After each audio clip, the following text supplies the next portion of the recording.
This video explains how to conduct and interpret a multiple regression analysis using SPSS. So you might have also gotten to this video through another playlist, including the Chapter 16 lecture notes for my Psych 301 class. In that case, this is the final video of the lecture series.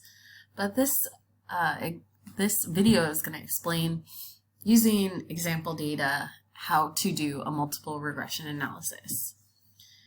And so let's start out with our research question.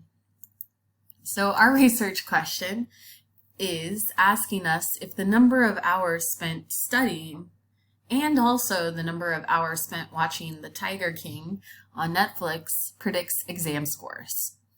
So the reason that we're using multiple regression in this example is that we have more than one X variable that we're using to predict this outcome.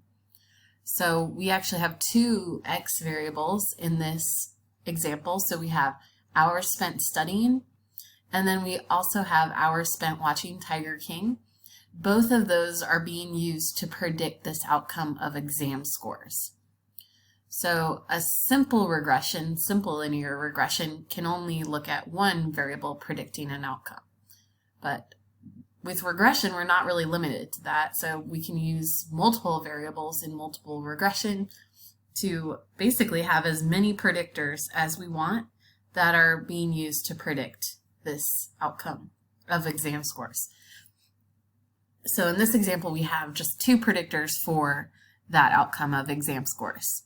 And so let's talk a little bit about what's being tested here in the regression analysis. So the first thing that's being tested is going to be whether the outcome or dependent variable is being predicted by the variables overall. Essentially what that looks at is the combined effect of both of your variables or all of your predictors and whether or not those variables are successfully predicting the outcome. So in our example, we were trying to predict exam scores.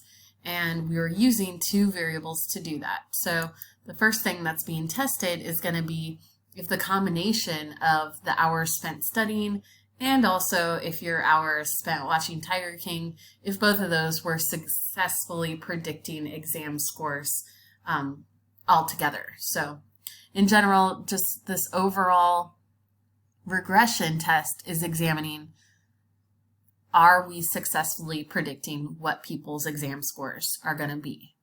So it looks at the combined effect of both of those variables. And also another thing that's going to be tested in our regression analysis is each individual variable on its own and whether each of our predictors is successfully predicting that outcome. So for example, in this research question, we had both hours spent studying and we also had hours spent watching Tiger King. So one of the things it's going to test individually is, does the hours spent studying predict exam scores? And then also another separate question that's going to be addressed is if hours spent watching Tiger King also on its own predicts exam scores. So the basic idea here is that it looks at the combined effect in this analysis, but it also separates each of these individual variables out.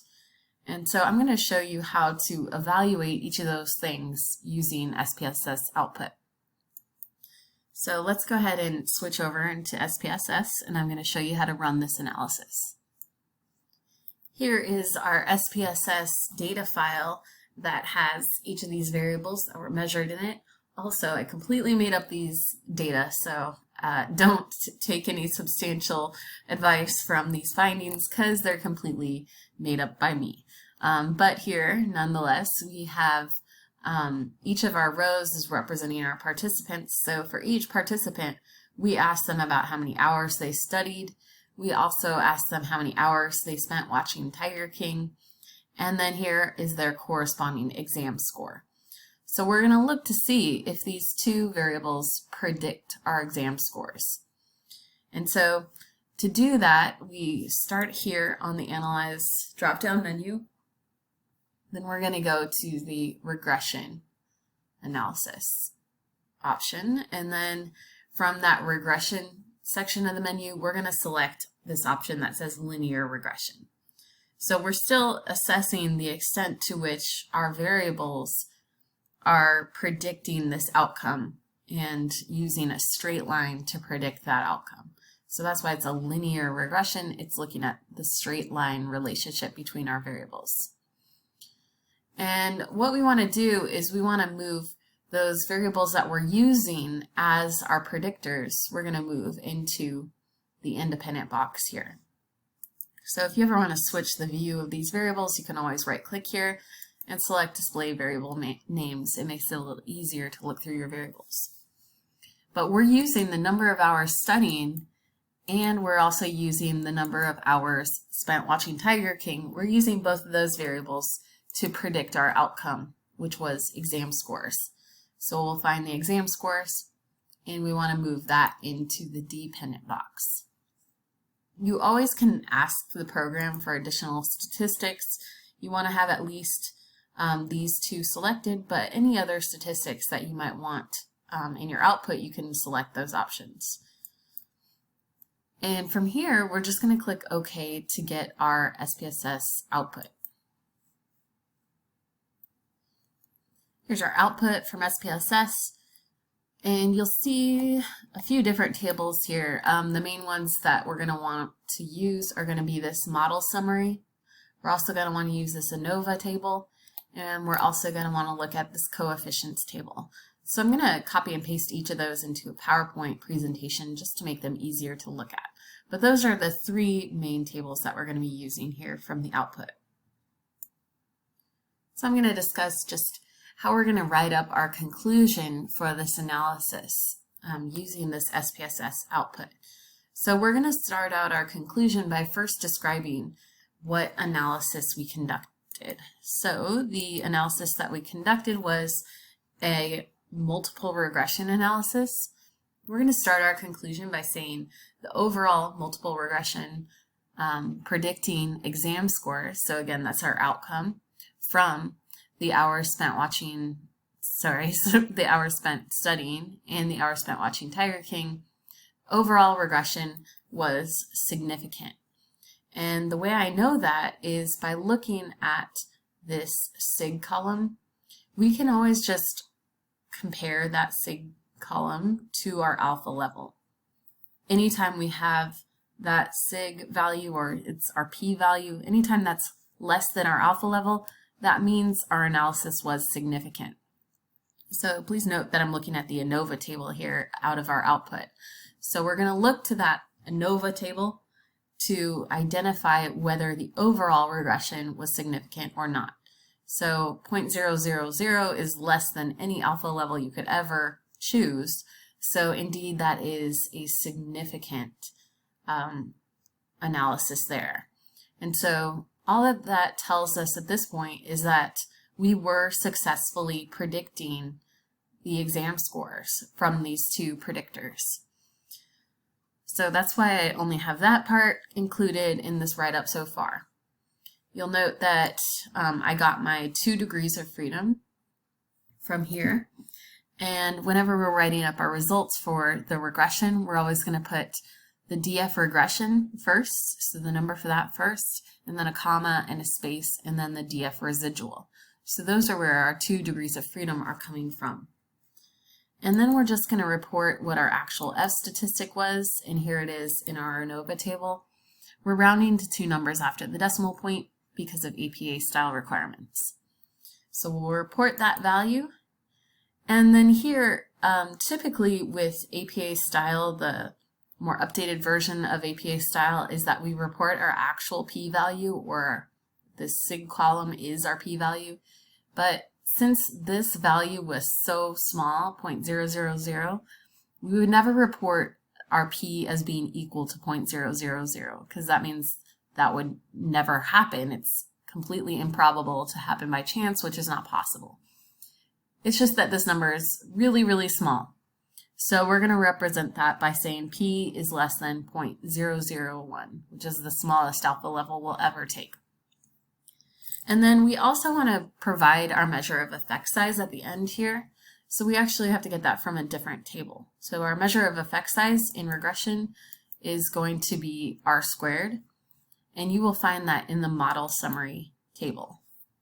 So there is our value for R squared. In this example, it was 0.84. Again, we're rounding to two numbers after the decimal point. But there's our measure of effect size. If you did not have a significant overall regression, you could just say it wasn't significant, report your F statistic, and then NS at the end, and that's it. That's the end of it. Because already you're saying that your variable was not being significantly predicted. So you'd only need this measure of effect size if you had a significant regression. You would also only need to provide the next part of this if you do have a significant regression. So if it's not significant, you would just end by, instead of this, you would have NS, and then it would be the end of your sentence. But we did have a significant regression, so we're moving on to the next part, which is to identify the degree to which each of our individual predictors were successfully predicting this outcome. So to look at that, we look towards this coefficients table here. So in the coefficients table, this is where it separates each of your individual predictors and looks at each of the effects on their own. So let's first look at the number of hours spent studying. So you'll see that has its own row. We're again going to just look over here to our SIG column. If that's less than our alpha level, default alpha level is always 0.05. So if that's less than our alpha level, then that is a significant predictor. So 0.000 indeed is less than an alpha level of 0.05. So we are going to say that hours spent studying, it was a significant predictor because this value of 0.00 is less than our alpha level. We're also going to report the beta associated with that variable. So here's the beta associated with the number of hours spent studying. Since that's a positive number, that means it has a positive relationship. So the more hours you spend studying, the higher your exam score. Let's move on to our other variable, which was hours spent watching Tiger King. Oh, well, there's our beta and our SIG circled there. So let's look at the hours spent watching Tiger King. And again, we're going to look to our SIG column to interpret these results. So we see from our SIG column that value of 0.845 is never going to be less than any alpha level, because the highest alpha level you would ever have is 0.05. 0.845 is indeed not less than that, which means it is not a significant predictor. So since our SIG or p-value is bigger than our alpha level, that is not a significant predictor. So we're also going to report the beta associated with that variable on its own, and we can find that right here. So that is our beta for Tiger King. And we would represent these results by saying something like this, where the hours spent watching Tiger King, there's our beta from the table here, rounded to two numbers after the decimal, and it did not significantly predict exam scores. So the whole thing that was driving our prediction of the exam scores, it was primarily just due to the hours spent studying. Hours spent watching Tiger King did not actually matter. So you can see that this beta is almost zero, which means really there's no relationship between watching Tiger King and exam scores. So that is how you will write up a multiple regression analysis. And also, remember that I made up these data, so it could be possible that watching Tiger King affects exam scores. I'm not trying to give you advice either way, but hopefully you're finding ways to reduce your stress levels and enjoy your time at home during this quarantine. So enjoy, and talk to you later.